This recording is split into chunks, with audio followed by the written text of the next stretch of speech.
Aleksandr Dugin's Foundations of Geopolitics. Dunlop, John B. John B. Dunlop is a senior fellow at the Hoover Institution. His current research focuses on the conflict in Chechnya, Russian politics since 1985, Russia and the successor states of the former Soviet Union, Russian nationalism, and the politics of religion in Russia. One perceptive observer of the Russian political scene, François Thom, noted as far back as 1994 that fascism, and especially its Eurasianist variant, was displacing Russian nationalism among statist Russian elites as a post-communist Russian idea, especially in the foreign policy sphere. The weakness of Russian nationalists, she emphasized, stems from their inability to clearly situate Russian frontiers. Eurasianism brings an ideological foundation for post-Soviet imperialism. 1. There probably has not been another book published in Russia during the post-communist period that has exerted an influence on Russian military, police, and statist foreign policy elites comparable to that of Aleksandr Dugin's 1997 neo-fascist treatise, Foundations of Geopolitics. 2. The impact of this intended Eurasianist textbook on key elements among Russian elites testifies to the worrisome rise of fascist ideas and sentiments during the late Yeltsin and Putin periods. The author of this 600-page program for the eventual rule of ethnic Russians over the lands extending from Dublin to Vladivostok, Aleksandr Gelevich Dugin, was born in 1962, the son, grandson, and great-grandson of Russian military officers. 3. His father is said to have held the rank of colonel, and, according to one source, he served in Soviet military intelligence, in the GRU. 4. By all accounts, Dugin was a bright and precocious youth with a talent for learning foreign languages. He is said to have mastered at least 9 of them. While still a teenager, he joined a secretive group of Moscow intellectuals interested in mysticism, paganism, and fascism. Both the masters of this group and their disciples engaged, inter alia, in translating the works of foreign writers who shared their interests. As one of his contributions, Dugin completed a translation of a book by the Italian pagan, fascist philosopher Julius Evola. Dugin is reported to have been detained by the KGB for participating in this study group, and forbidden literature was subsequently discovered at his apartment. According to one account, he then was expelled from the Moscow Aviation Institute, where he had enrolled as a student sometime in the late 1970s. According to another account, he eventually managed to graduate from the institute. 5. In 1987, during Gorbachev's second year of rule, Dugin was in his mid-20s and emerged as a leader of the notorious anti-Semitic Russian nationalist organization, Paymayat, headed by photographer Dmitry Vasilyev. During late 1988 and 1989, Dugin served as a member of the Paymayat Central Council. In 1989, taking advantage of increased opportunities to visit the West, Dugin spent most of the year traveling to Western European countries. While there, he strengthened ties with leading figures of the European New Right, such as Frenchman Alain de Benoist and Belgian Jean-François Thiriart. These contacts led to Dugin's belated reconciliation with the USSR, just as that state was approaching its final demise. It appears that, largely as a result of these contacts with the European Nouvelle Droite, Dugin became a fascist theorist. On the subject of Dugin's indubitable fascist orientation, Stephen Shenfield has written, "Crucial to Dugin's politics is the classical concept of the conservative revolution that overturns the post-Enlightenment world and installs a new order in which the heroic values of the almost forgotten tradition are renewed. It is this concept that identifies Dugin unequivocally as a fascist." 6. By the beginning of the 1990s, as the Soviet Union was approaching its collapse, Dugin began to assume a more high-profile political role. He formed an association with statist patriots in the communist camp and was, for a brief period, close to the Gennady Zhuganov, the leader of the Communist Party of the Russian Federation. According to Stephen Shenfield, Dugin, probably played a significant part in formulating the nationalist communist ideology that was Zhuganov's hallmark. 7. In 1991, the year that witnessed the end of the USSR, Dugin made the acquaintance of an important neo-fascist writer with ties to elements in the Russian military, Aleksandr Prokhanov, whose journal Den, subsequently renamed Zavtra, served as a key sounding board for the red-brown opposition. 8. Dugin soon emerged as one of the leading ideologists of Den in its best period, 1991 to 1992. 9. In July 1992, Dugin also began to edit his own journal, Elementi, Everichiasku Obozrini, which appeared twice yearly, later once a year, in a print run of 5,000 to 10,000. The journal's title was borrowed from the theoretical journal of the French New Right, Elements, edited by Alain de Benoist.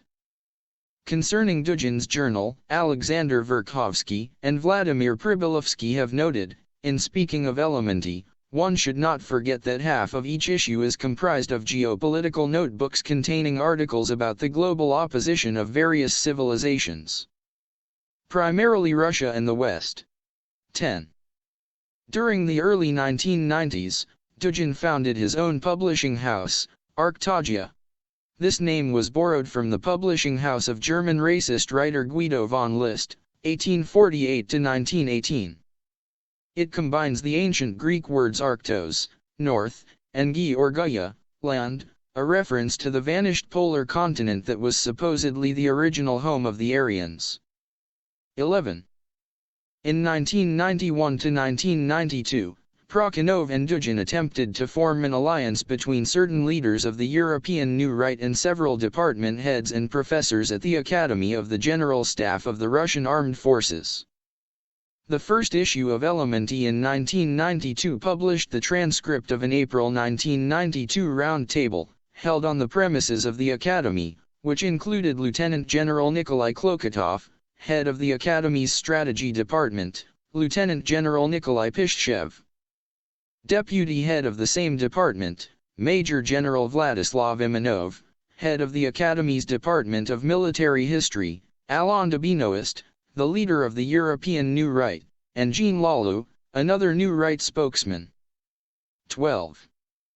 The commander of the General Staff Academy, General Igor Rodionov, was reported to be particularly well disposed toward Dugin, and Dugin's ideas evidently continued to enjoy his support once he became Russian defense minister in 1996 to 1997.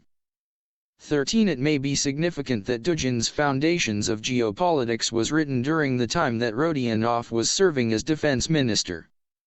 14. The General Staff Academy and GRU's interest in geopolitics and Eurasianism reached back some 40 years.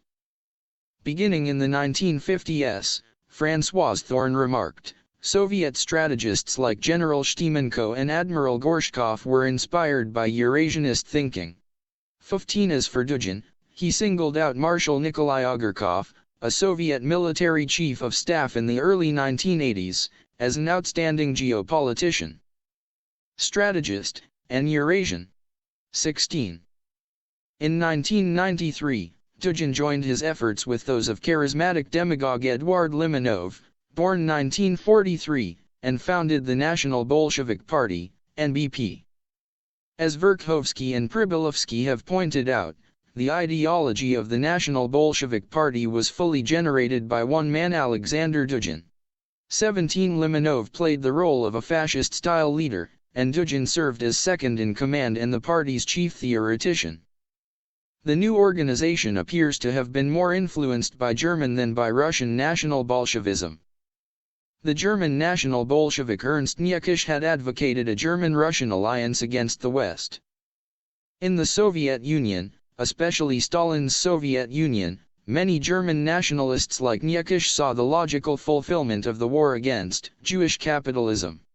18. In 1995, Dugin ran for the Russian State Duma on a National Bolshevik platform but was resoundingly rejected by voters, receiving a mere 0.85% of the vote. 19. In 1997, Dugin broke with the stormy Limonov and began a noteworthy political ascent. In that same year, he published his Foundations of Geopolitics, one of the more influential works of the post-communist period. It appears to have been written with the assistance of General Nikolai Klokotov of the General Staff Academy, who served as an official consultant to the project. Colonel General Leonid Ivashov, head of the International Department of the Russian Ministry of Defense, also may have served as an advisor. 20 Perhaps due in part to such high-level input, Dugin's geopolitical ideas as expressed in Foundations are clearly much more influential than are the other more openly mystical and esoteric sides of his philosophy. 21. During the following year, Dugin's career took a key step forward when he was named an advisor on geopolitics to Gennady Seleznya. Seleznya was chairman, or speaker, of the Russian State Duma and a major player in Russian politics. In June 2001, Seleznya was ranked the 10th most influential political figure in Russia by Nezavismaya Gazeta's panel of experts.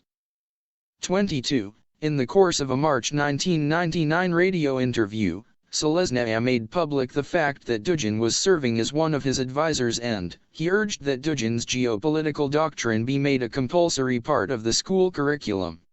23 2 years later.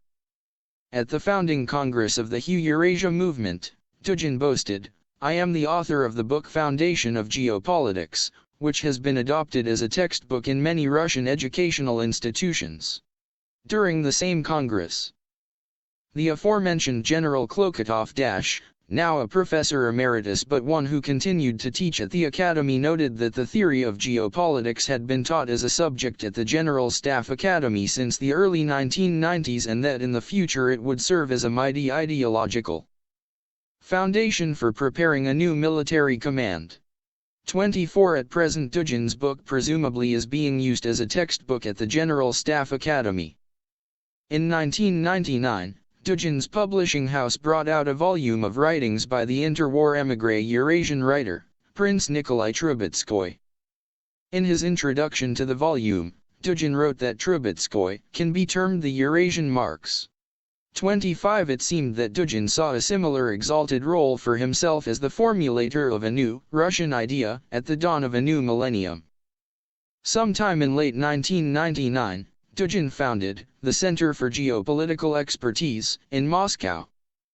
In an article in Zavtra, he speculated that this new center might shortly become an analytical instrument of the Eurasian platform for, simultaneously, the presidential administration, the government of the Russian Federation, the Council of Federation, and the State Duma. 26 In late March of 2000, in a second Zavtra article, Dugin envisioned a new role for the Russian secret police, which until recently had been headed by the newly elected Russian President, Vladimir Putin. Whereas in his 1993 book, Conspirologia, Dugin had criticized the secret police for perceived atlanticist, that is, pro-American and pro-British sympathies, he now toasted the KGB, the initials he preferred to FSB, as a new caste. A new social stratum, called upon both to hold the line against American hegemony and to recreate a mighty Eurasian sovereign state which would include all of the CIS republics. 27. In August 2000, after reading an article by one of the chief ideologists of the Putin Kremlin, Gleb Pavlovsky, Dugin wrote Pavlovsky suggesting a meeting. Pavlovsky, the creator of several influential pro-Kremlin websites, agreed. Commenting on this burgeoning relationship, journalist Andrei Kolesnikov remarked, "Extreme right ideology is not only turning into the dominant view in Russian publications and state rhetoric, it is also becoming fashionable in a salon sense." 28. In November 2000, shortly before undertaking a trip to Brunei, President Putin declared publicly, "Russia has always perceived of itself as a Eurasian country." 29 Dugin later termed this statement an epical, grandiose revolutionary admission, which, in general, changes everything. The prophecy of French conspiratologist Jean Parviolesco has come to pass. There will be a Eurasian millennium. 30. On April 21, 2001, Dugin achieved new heights with the founding Congress of the Pan-Russian Political Social Movement Eurasia. Holding this Congress underscored the close relations that Dugin had formed with present and especially former members of the Russian Special Services. The Congress took place in a hall belonging to the Honor and Dignity Club, a group of veterans of the Special Services and law enforcement organizations. The head of the club, Vladimir Revsky, earlier had served in Vimpel, a special operations unit attached to the first chief directorate of the KGB, and later the SVR. Revsky officially opened the Congress and later was elected to membership in Eurasia's ruling body, the Political Council. Petr Sislov, also a former Vimpel member and a retired colonel in the SVRY, played an even more noteworthy role at the Congress. Sislov served as head of the committee that organized the Congress and then was elected deputy leader of the new movement, with Dugin chosen as the leader. 31 During a July 2001 interview, Sislov confided that he was a graduate of the Ryazan paratroop school who had then served in the structures of the KGB, in a unit which conducted special operations abroad. 32 In this capacity, he said, he had served in Afghanistan, Mozambique, Angola, Nicaragua, and Vietnam. Retiring from the SVR in 1995, he had become a consultant on issues relating to the Caucasus for Duma Speaker Selesnya, which had provided him with an opportunity to meet Dugin, who was advising Selesnya on geopolitical questions. The two soon realized that they agreed on many key issues. Writing for the Gleb Pavlovsky-sponsored website, smi.ru, journalist Grigory I. Osterman commented, Petr Sislov himself enjoys broad connections within the leadership of the FSB. There exists information that he is an external employee of the central apparatus of the FSB, as well as in the presidential administration, bodies to which the leader of Eurasia, Dugin, also has entree. 33 Dugin is already being perceived, the weekly Obshchaya Gazeta observed, not as the preacher of an ideological sect but as an officially recognized specialist on geopolitical questions. 34. In a similar vein, the investigative weekly Versia observed in late May 2001, contacts between Pavlovsky and Eurasia actually do occur, but most likely on the level of personal consultations. Aleksandr Dugin and the head of Kremlin Politico-Technology enjoy good, friendly relations.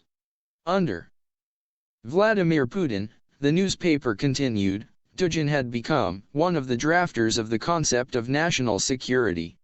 It was noted that Dmitry Ryurikov, a leading advisor to President Yeltsin on foreign affairs, and currently the Russian ambassador to Uzbekistan, had agreed to become a member of Eurasia's Central Council. Dugin's new organization, Versia went on, also was engaged in the preparing of analytical reports on foreign affairs for the presidential administration. As for the financial support of Eurasia, the newspaper wrote, the financial support of the movement comes through regional organizations of the special services. And this support, according to our sources, is not small. Moreover, not only finances are provided but also necessary connections. 35. In his address to the founding Congress of Eurasia, Dugin expressed his gratitude to the administration of the President of the Russian Federation for its assistance, before also thanking the Moscow Patriarchate, the Central Spiritual Administration for the Muslims of Russia, and other organizations. 36 On May 31, 2001, the Russian Ministry of Justice officially registered the Eurasia movement, which was reported to have branches in 50 regions of Russia. 37 In late June 2001, Eurasia hosted an ambitious conference, provocatively titled Islamic Threat or a Threat to Islam, held at the Presidential Hotel in Moscow.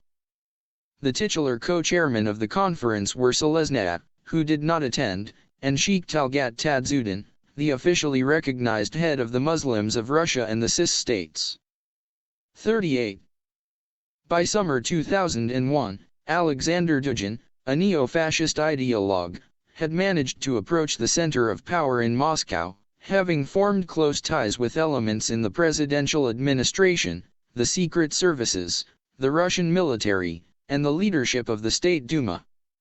In an interview with the Krasnoyarsk division of Echo Moskvy Radio on July 25, 2001, Dugin, commenting on Putin's role at the recent G8 meetings in Genoa, affirmed, "It is my impression that in the international sphere Putin is splendidly realizing the Eurasian political model." 39 Following the September 11, 2001 terrorist incidents in New York City and Washington, D.C., Dugin's opinion was solicited by a major Russian newspaper. Along with the views of the Secretary of the Russian Security Council, the Speaker of the Federation Council, and various Duma faction leaders, which testifies to the perceived influence that Dugin wields in present-day Russia. 40. Several Russian journalists have underscored that Dugin-style Eurasianism meets a number of political needs in Russia. A belief in the primacy of the rights of the individual over those of the state, journalist Evgeny Yaklov wrote, would result in the control of civil society over the state. In Russia, by contrast, Yaklov continued, our new chief stratum are incapable of ruling under such a democracy. They stand in need of an attractive foundation for another, non-democratic model. Here Eurasianism extraordinarily fits the bill. It offers the following: an authoritarian charismatic, autocratic, model, selfless and ascetical serving of the regime as the highest form of valor, the messianic great power syndrome, the agreement of ethnic and religious minorities to play a subordinate role, and imperial xenophobia. 41. What induces the regime to seek a new ideology in Eurasianism? Journalist Dmitry Radishevsky asked. He answered, here in Dugin-style Eurasianism. There are ideas which meet the psychological needs of society, there is an alternative to the failed love affair with the West, there is the Russian tradition of Messianism, and there is the proximity of Asia. The regime stands in need of a new ideology, but of a traditional one. Integral and great. All of this is happily combined in Eurasianism. 42. The Geopolitics of Dugin's 1997 book. Dugin's militant views on geopolitics, as expressed in his 1997 textbook, presumably will strike Western readers as both crude and mad, representing a slight improvement over the ravings of Duma Deputy Speaker Vladimir Zhirinovsky. Although Dugin's ideas and prescriptions are indeed extreme, dangerous, and repellent, it should be emphasized that they are very much in the tradition of the writings of interwar fascists and adherents of the European Nouvelle Droite. Historically speaking, fascist thought more than once has resulted in explosive expansionism. It should be noted that Dugin does not focus primarily on military means as a way of achieving Russian dominance over Eurasia, rather, he advocates a fairly sophisticated program of subversion, destabilization, and disinformation spearheaded by the Russian special services, supported by a tough, hard-headed use of Russia's gas, oil, and natural resource riches to pressure and bully other countries into bending to Russia's will. Dugin apparently does not fear war in the least, but he would prefer to achieve his geopolitical goals without resorting to it. Drawing on the extensive 20th-century literature on geopolitics and especially on the interwar German school of Karl Hochhofer, Dugin posits a primordial, dualistic conflict between atlanticism, seafaring states and civilizations, such as the United States and Britain, and Eurasianism, land-based states and civilizations, such as Eurasia Russia. 43 As Wayne Allensworth noted, once one penetrates below the surface of Dugin's seemingly rational and scholarly language in Foundations of Geopolitics, one realizes that Dugin's geopolitics are mystical and occult in nature. The shape of world civilizations and the clashing vectors of historical development being portrayed as shaped by unseen spiritual forces beyond man's comprehension. 44 In Dugin's treatise, as Allensworth underscores, the author has appropriated almost wholesale the idea of Belgian geopolitician Jean Thiriart, who recognized the Russified Soviet Union as the final bastion of civilization in a Europe overrun by rootless American consumerism. Thiriart earlier had advocated the formation of a new, Holy Alliance, of the USSR and Europe aimed at constructing a Euro-Soviet empire, which would stretch from Vladivostok to Dublin and would also need to expand to the south, since it required a port on the Indian Ocean. 45. The Gorbachev debacle.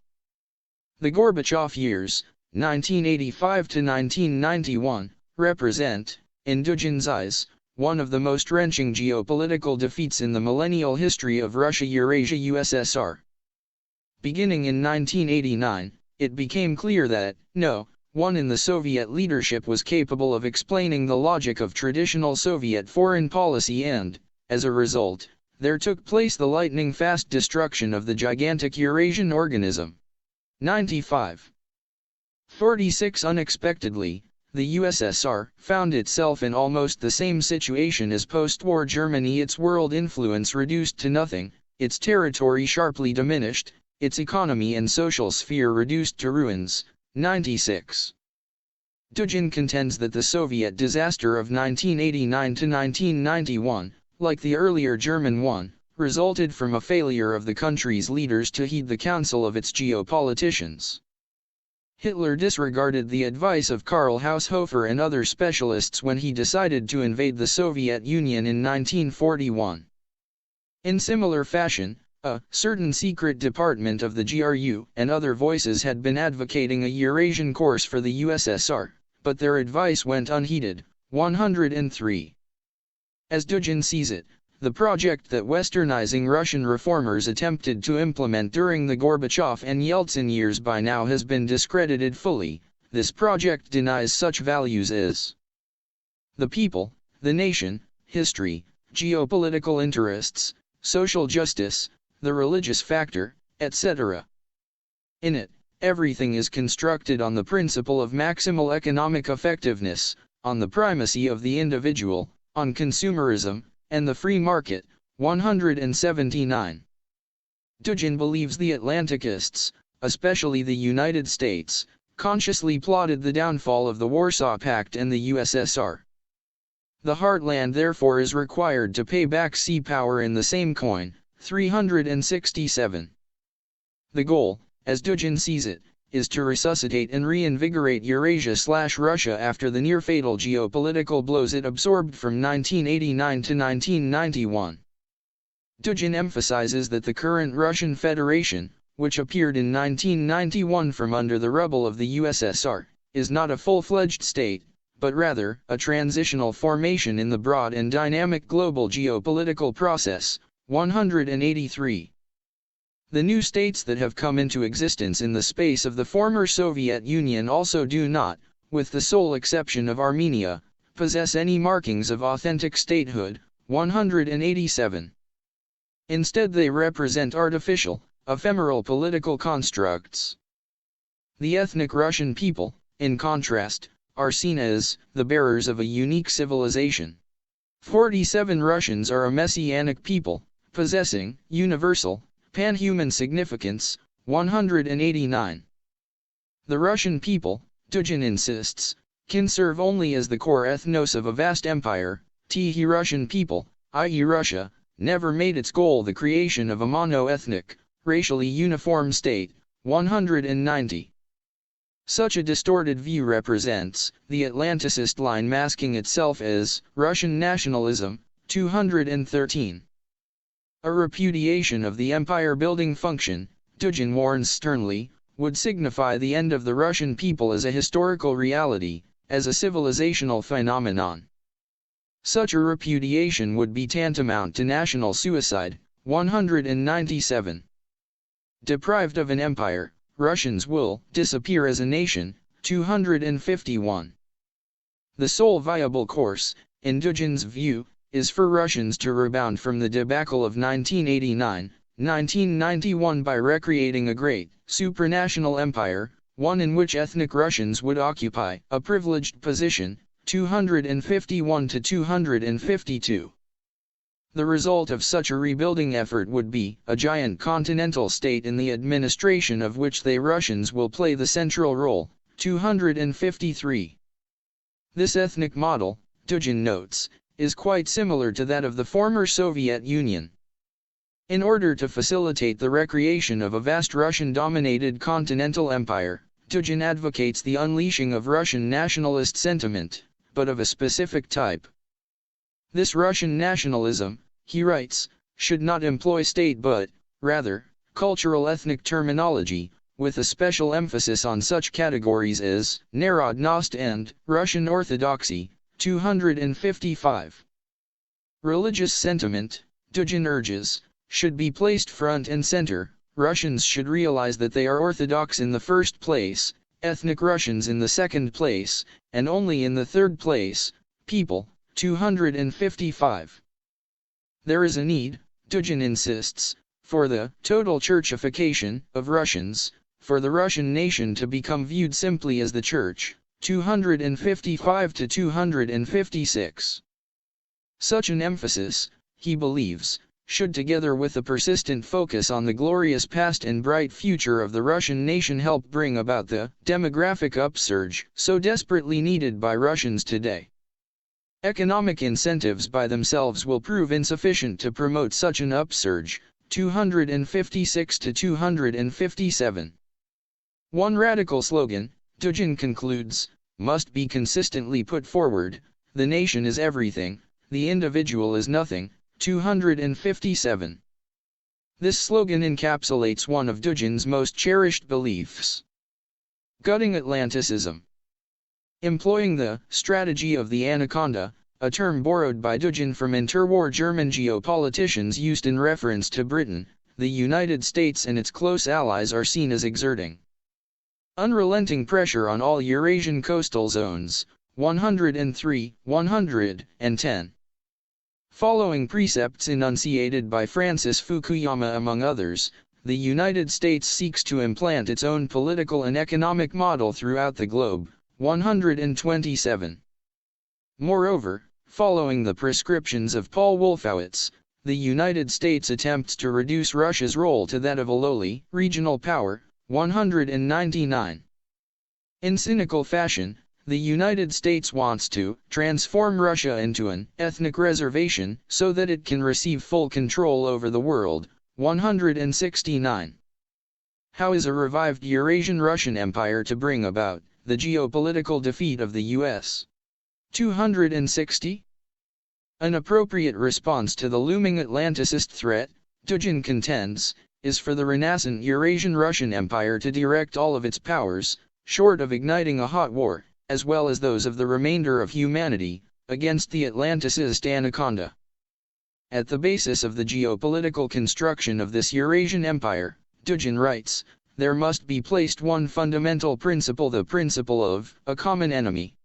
A negation of Atlanticism, a repudiation of the strategic control of the United States, and the rejection of the supremacy of economic, liberal market values. This represents the common civilizational basis, the common impulse which will prepare the way for a strong political and strategic union. 216. The anti-Americanism of the Japanese, who remember well the nuclear genocide and the disgrace of political occupation, must be unleashed, as well as the fervent anti-Americanism of fundamentalist Muslim Iranians. 234, 241. On a global scale, Dugin declares, the main scapegoat will be precisely the U.S. 248. One way in which Russia will be able to turn other states against Atlanticism will be an astute use of the country's raw material riches. In the beginning stage of the struggle against Atlanticism, Dugin writes, Russia can offer its potential partners in the East and West its resources as compensation for exacerbating their relations with the U.S. 276. To induce the anaconda to release its grip on the coastline of Eurasia, it must be attacked relentlessly on its home territory, within its own hemisphere, and throughout Eurasia.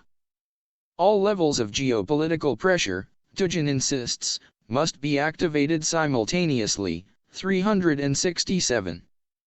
Within the United States itself, there is a need for the Russian special services and their allies to provoke all forms of instability and separatism within the borders of the United States, it is possible to make use of the political forces of Afro-American racists. 248. It is especially important, Dugin adds, to introduce geopolitical disorder into internal American activity, encouraging all kinds of separatism and ethnic, social, and racial conflicts, actively supporting all dissident movements - extremist, racist, and sectarian groups, thus destabilizing internal political processes in the U.S. It would also make sense simultaneously to support isolationist tendencies in American politics. 367. Dugin's Eurasian project also mandates attacking the United States through Central and South America.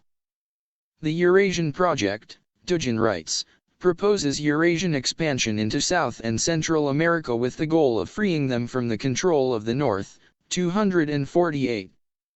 48. As a result of such unrelenting destabilization efforts, the United States and its close ally Britain eventually will be forced to leave the shores of Eurasia and Africa. The entire gigantic edifice of atlanticism, Dugin prophesies, will collapse. 259. He believes that this could happen unexpectedly, as occurred with the sudden collapse of the Warsaw Pact and the USSR. Expelled from the shores of Eurasia, the United States would then be required to limit its influence to the Americas. 367. The Moscow-Berlin Axis. Within the territorial sprawl of Eurasia, Dugin's program focuses on the formation of three key axes: Moscow-Berlin, Moscow-Tokyo, and Moscow-Tehran. With regard to the future of Europe, Dugin writes, the task of Moscow is to tear Europe away from the control of the US, NATO, to assist European unification, and to strengthen ties with Central Europe under the aegis of the fundamental external axis Moscow-Berlin. Eurasia needs a united, friendly Europe. 369.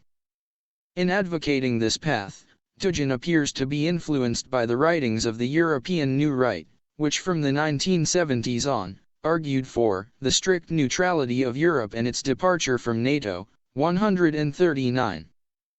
The basis of the Moscow-Berlin Axis, Dugin writes, will be the principle of a common enemy, that is, the United States. 216. In exchange for cooperating with Russia in this project, Dugin proposes that Germany be given back Kaliningrad Oblast, Eastern Prussia. 228. As a result of a grand alliance between Russia and Germany, the two countries will divvy up the territories lying between them into de facto spheres of dominance. There is to be no sanitary cordon.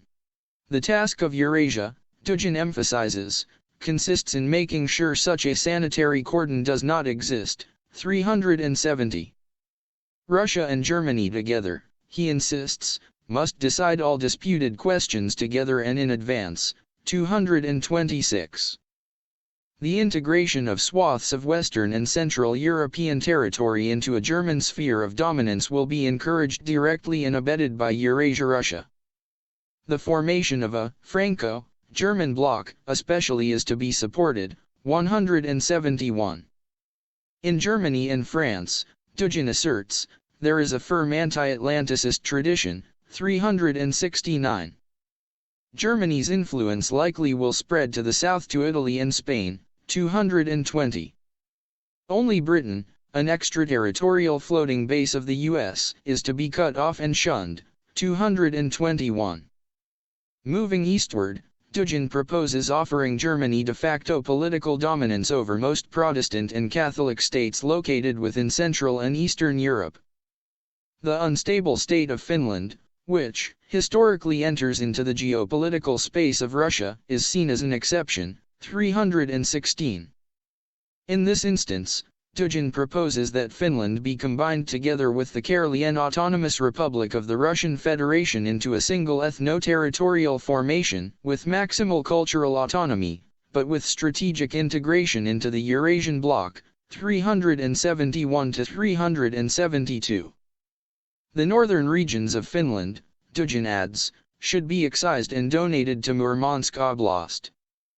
On the subject of the Baltic states, Dugin proposes that Estonia be recognized as lying within Germany's sphere.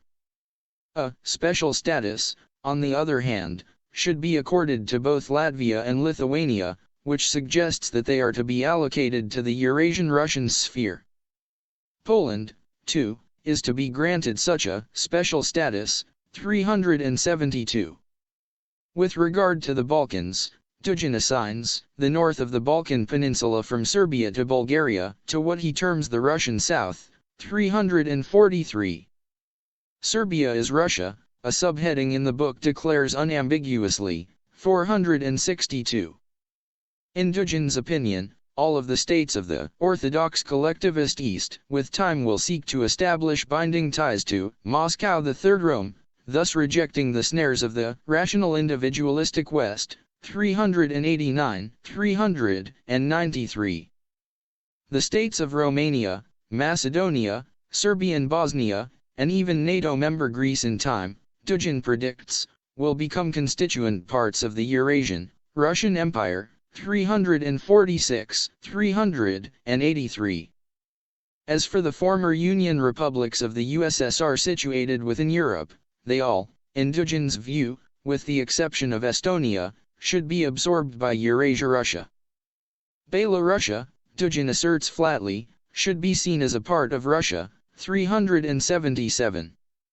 In similar fashion, Moldova is seen as a part of what Dugin calls the Russian South, 343. On the key question of Ukraine, Dugin underlines, Ukraine as a state has no geopolitical meaning. It has no particular cultural import or universal significance, no geographic uniqueness, no ethnic exclusiveness, 377. Ukraine is an independent state with certain territorial ambitions, he warns, represents an enormous danger for all of Eurasia and, without resolving the Ukrainian problem, it is in general senseless to speak about continental politics, 348. And he adds that, the independent existence of Ukraine, especially within its present borders, can make sense only as a sanitary cordon, 379. However, as we have seen, for Dugin all such sanitary cordons are inadmissible. Dugin speculates that three extreme western regions of Ukraine, Volhynia, Galicia, and Transcarpathia, heavily populated with Uniats and other Catholics, could be permitted to form an independent Western Ukrainian Federation. But this area must not under any circumstances be permitted to fall under Atlanticist control, 382. With the exception of these three western regions, Ukraine, like Belorussia, is seen as an integral part of Eurasia Russia. At one point in his book, Dugin confides that all arrangements made with the Eurasian bloc of the continental West, headed by Germany, will be merely temporary and provisional in nature. The maximum task of the future, he underscores, is the Finlandization of all of Europe, 369. The Moscow-Tokyo Axis. The cornerstone of Dugin's approach to the Far East lies in the creation of a Moscow-Tokyo Axis. In relation to Japan, he emphasizes, the principle of a common enemy, that is, the United States, will prove decisive, 234. As in the case of Germany, Japan is to be offered an imperial grand bargain. Dugin recommends that the Kurils be restored to Japan as Kaliningrad is to be restored to Germany, 238. For future expansion purposes, Japan is to be encouraged to impose its own new order, which it planned to carry out in the 1930s, in the Pacific Ocean, 277. Dugin notes that another important ally of Eurasia Russia will be India, which, like Japan, will be invited to join Russia in efforts to contain and perhaps dismember China. The two Koreas and Vietnam also will be invited to participate in this effort, 360. Mongolia is seen as constituting a strategic ally of Russia and is to be absorbed directly into Eurasia Russia, 363. Like the United States, the People's Republic of China is seen as constituting an enormous danger for Eurasia Russia. Once it rejected Mao's healthy path of peasant socialism, China set about instituting economic reforms that have been achieved at the price of a deep compromise with the West, 232, 233. China, in Dugin's perverse view, verges upon being an Atlanticist factotum. At several points in his book, Dugin gives vent to a fear that China might at some time in the future undertake a desperate thrust to the north into Kazakhstan and eastern Siberia. 172. In a section titled, The Fall of China, Dugin directly warns, China is the most dangerous geopolitical neighbor of Russia to the south. 359. China, he maintains, is a danger to Russia both as a geopolitical base for atlanticism and by itself, as a country with heightened demographic compactness in quest of no man's land. 360. Because of the threat to Russia's vital geopolitical interests represented by China, Dugin holds that the PRC must be dismantled. He underlines, Tibet, Xinjiang, Mongolia, Manchuria taken together comprise a security belt of Russia. 363. Eurasia. Russia must seek, at all costs, to promote the territorial disintegration, splintering and the political and administrative partition of the Chinese state. 360. Without Xinjiang and Tibet, he concludes, the potential geopolitical breakthrough of China into Kazakhstan and Siberia becomes impossible. 362.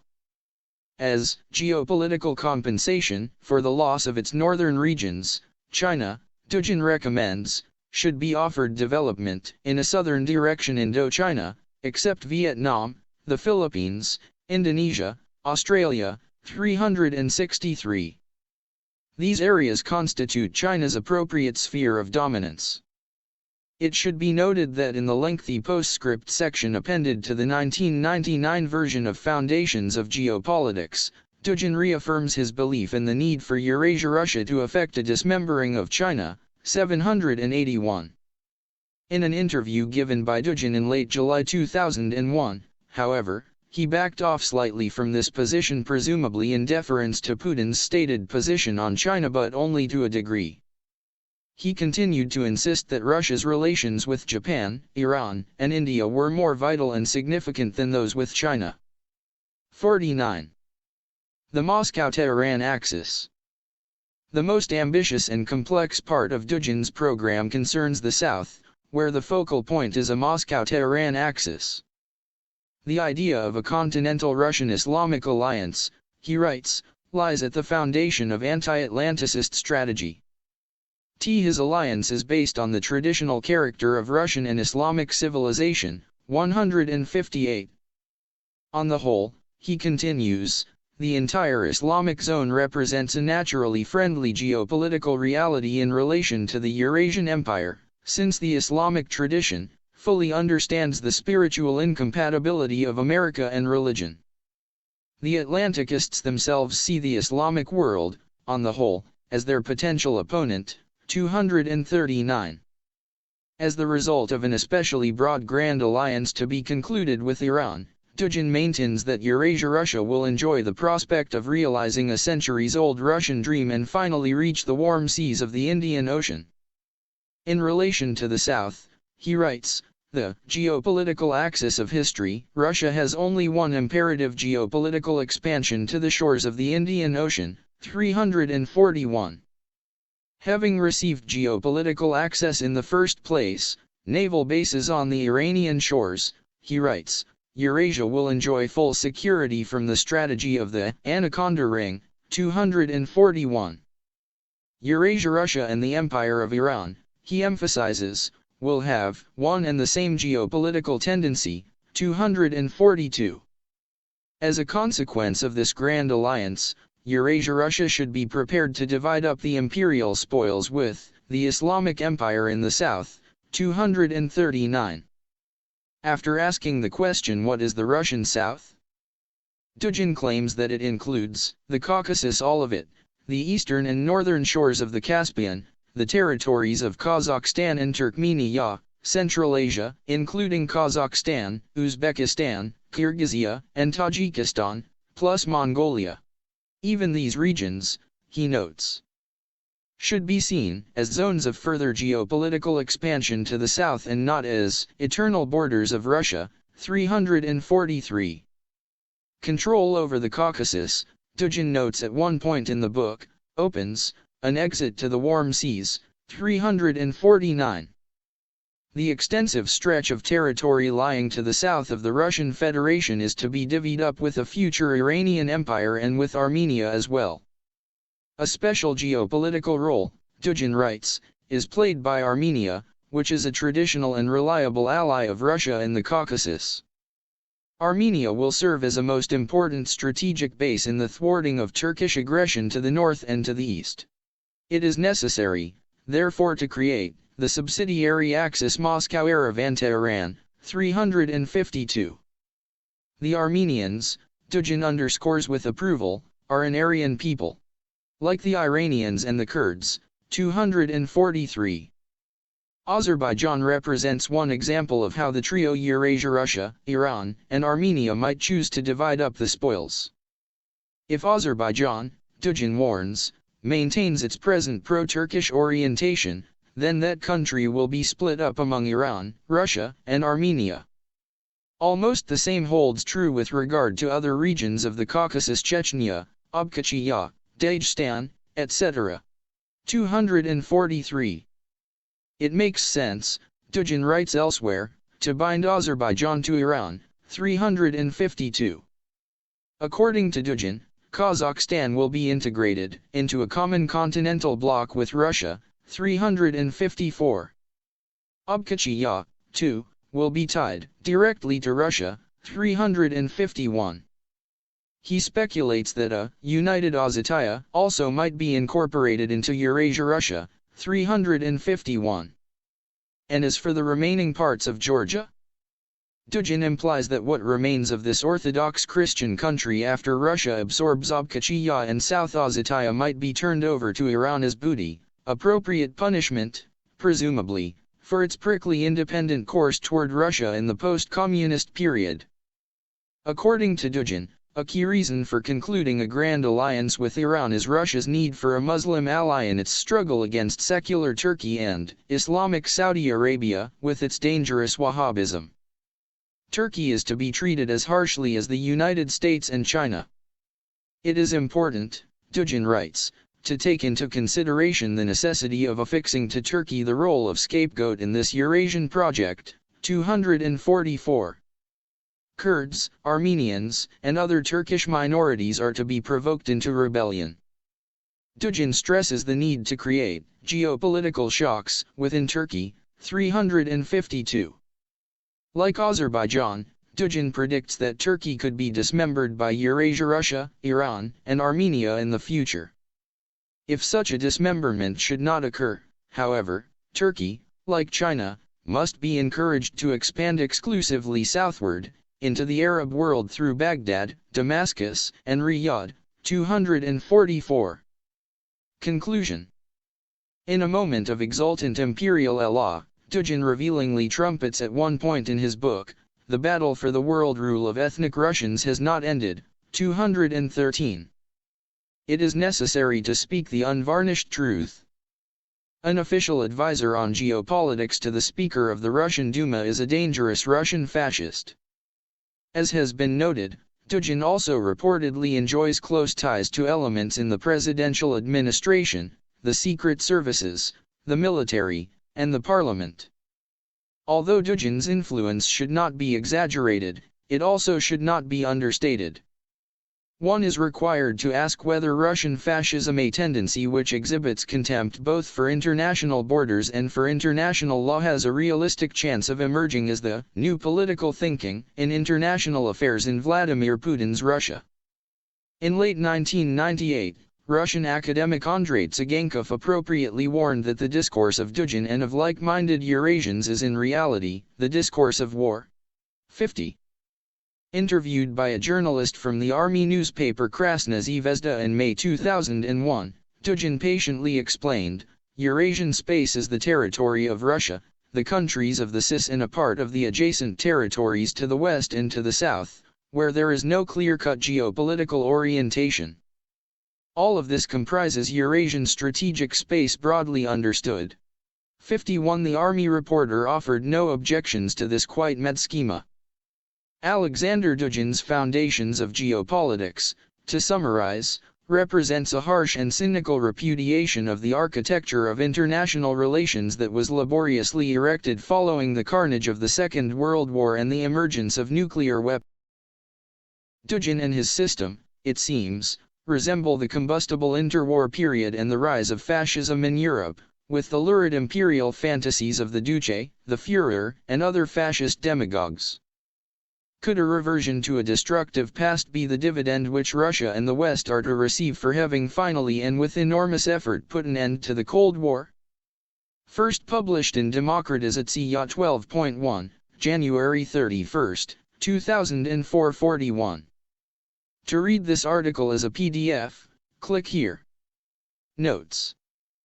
The author would like to thank Robert Otto for generous and extremely helpful bibliographical assistance. Also to Glenn Howard for bringing several useful bibliographical items to my attention, and to my research assistants, Joyce Sirwin and Yulia Shmuleva, for their fine work. 1. François Tom, Eurasianism, A New Russian Foreign Policy? Uncaptive Minds 7, No. 2, 1994-76. 2. Aleksandr Dugin, Aleksandr. Osnovi Geopolitiki, Geopolitics Kubudushchi Rosii, Moscow, Arctagia, 1997. The book was republished without change by Dugin in 1999, together with materials of no great significance appended under the title Mislet Prostranstvom. My references are to the 1997 edition. 3. Unless otherwise indicated, the biographical information on Dugin provided in this paper comes from Stephen Shenfield, Russian Fascism, Traditions, Tendencies, Movements, Armonk, New York, M. E. Sharp, 2001, 190-220. 4. C. Marina Latisheva, Isildovateli Temniksil Izdvijhini Yaevrichi Yastelali de Lia Prezidenta Analytisheski Centri Gotavi Zamenit Mid. 9th, 2001. 5. Charles Clover, Will the Russian Bear Roar Again? Financial Times, December 12, 2000. 6. Shenfield, 195. For a representative sample of Dugin's theoretical fascist writings, see Aleksandr Dugin, Absolutnaya Rodina, Moscow, Arctagia, 1999. 7. Shenfield, 192. 8. On Prokhorov, see John B. Dunlop, The Rise of Russia and the Fall of the Soviet D. ed. Princeton, New Jersey, Princeton University Press, 1995, 169-177. 9. Alexander Verkhovsky and Vladimir Pribilovsky, National Patrioticheski Organizacji v Rosii, Moscow, Izdatelstvo, Institute Experimental, NOI Sociologii, 1996, 50. 10. Ibid, 51. 11. Bernice Glatzer Rosenthal, The Occult in Russian and Soviet Culture, Ithaca, New York, Cornell University Press, 395. 12. C. Rossiya, Germania I Drugi, Elementi, 1, 1992-22-25. 13. Shenfield, 198. 14. Clover. 15. Thorne, 67-68. 16. Aleksandr Dugin, Konspiratologia, Moscow, Arctagia, 1993, 115. 17. Verkhovsky and Pribilovsky, 50. 18. Allensworth, The Russian Question, Nationalism, Modernization, and Post-Communist Russia, Lanham M.D., Roman and Littlefield, 1998, 257. 19. Shenfield, 194. 20. Clover. 21. Shenfield, 199. 22. 100 Vedushchik Politkov Rossi Ev Nizavizamaya Gazeta.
22. 100 Vedushchik Politkov Rossi Ev Nizavizamaya Gazeta, July 10, 2001. 23. Shenfield, 197. 24. C. Stenogrammer Rabati Uchreditelnogo SSda Obshcherasiaskogo Politishskogo Obshchestvennogo Dvijhini Ya Evrichi Ya, 21 Aprilia 2001, at http://eurasia.com ru8101/sized.htm. 25. See Aleksandr Dugin, Introduction to Nikolai Trubetskoy and Asled Chingizkina, Moscow, a graph, 1999, 5-25. 26. Aleksandr Dugin, Evrachiaskia Platforma, Zavtra, January 21, 2000. 27. Aleksandr Dugin, Zeryavi Sapagak, Zavtra, March 31, 2000. 28. Andrei Kolesnikov, Poslopodvodnoy Lodki, Izvestiya, August 29, 2000. 29. Vladimir Putin, Rossiya Visegda Oshchushkala Sebaya Evroasiatskoy Stranoy, Estirana.ru, November 13, 2000. 30. http://www.arktogaya.com/public/putin/htrr, May 23, 2001. 31. Yaroslava Zabelo Evrichi Ya Privishevisko? Transkaspiyski Proenite, Informaciano. Analytishevsky Server, June 13, 2001. 32. Pavel Polnyan, Sibirichin Lyitsia Lego, Moskovsky Komsomolets v Krasnoyarsk, 29, July 18. 2001 http://arctogaya.kraju.ru/eurasia/dugin_krskl2.shtr. 33. Grigory I. Osterman, Esli Vakhubism and Izda Etsia, Ego Iperflyaud, June 28, 2001, SME.ru. 34. Aleksandr Maximov and Orkhan Karabijai. ONIV Svoik Koridorak, Obshkaya Gazeta, May 31, 2001. 35. Lady Shiva. 36. Stenogramma. 37. Estirana.ru, June 4, 2001. 38. Tadzudin is recognized by a minority of the 40 Muslim administrations in Russia, but he can boast of not at all bad connections with the Russian special services, with whom he has been cooperating since taking up his current post in 1980. See Maximov and Karabijai. It should be noted that on June 19, 2001, a rival organization of Eurasians, headed by State Duma Deputy Abdul Vakht Niyazov, held a founding congress for a new Eurasian Party of Russia, EPR. Niyazov is an ethnic Russian, formerly Vadim Medvedev, who converted to Islam in 1996. On July 26, 2001, the EPR, with branches in 70 regions of Russia, was registered by the Russian Ministry of Justice.